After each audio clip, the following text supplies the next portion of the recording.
Hi friends, అందరూ ఎట్లుంటారు? మంచిగా ఉండరా? మేమైతే మంచిగా ఉన్నాం. ఇంకో ఫ్రెండ్స్, నేనైతే మల్లెపూలు మాల కడుతున్నా. ఈరోజు సండే కదా, కూరగాయలకు పోయినా. వస్తా కొనుక్కొచ్చుకున్నా. 30 రూపాయలు ఇస్తే చిన్న గ్లాస్తో 3 గ్లాసులు పెట్టింది ఆంటీ. మా చిన్నప్పుడు అయితే మా నాన్న ఒక 5 చెట్లు వేసిండు, డబల్ మల్లె చెట్లు. మా పెద్దమ్మ వాళ్ళ ఇంటి దగ్గర పెద్ద జాగు ఉండేది, ఆడ వేసిండు అనమాట.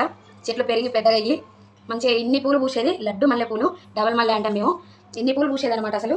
ఇగో ఈ 30 రూపాయల పూలు ఇక చూడండి ఎన్ని వచ్చినాయి అసలు. నాకు ఇప్పుడు 6 రోజులు గుర్తుకొస్తున్నాయి. చిన్నగా ఉన్నప్పుడు అయితే మా పెద్దడాడి పట్టుకొచ్చేది.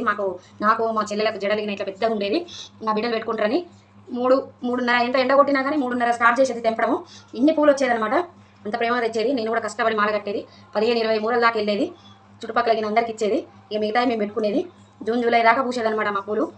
స్కూల్కి పోతప్పుడు కూడా పెట్టుకునేది. అసలు డబల్ మల్లె పూలు జుట్టు పెట్టుకుంటేనైతే ఒక జడ అయితే ఇట్లా లాగేది ఇట్లా స్కూల్లో. అయినా కానీ ఇన్ని పెట్టుకునేది పూలు. అసలు ఆ రోజులే వేరు. అంతే కదా ఫ్రెండ్స్. ఇంకా ఫ్రెండ్స్ ఏం చేస్తారు మీరు? తిన్నరా అన్నం? మేమైతే ఇప్పుడే తిన్నాం. నా పని అయితే ఇప్పుడే కంప్లీట్ అయింది. మా వీడియో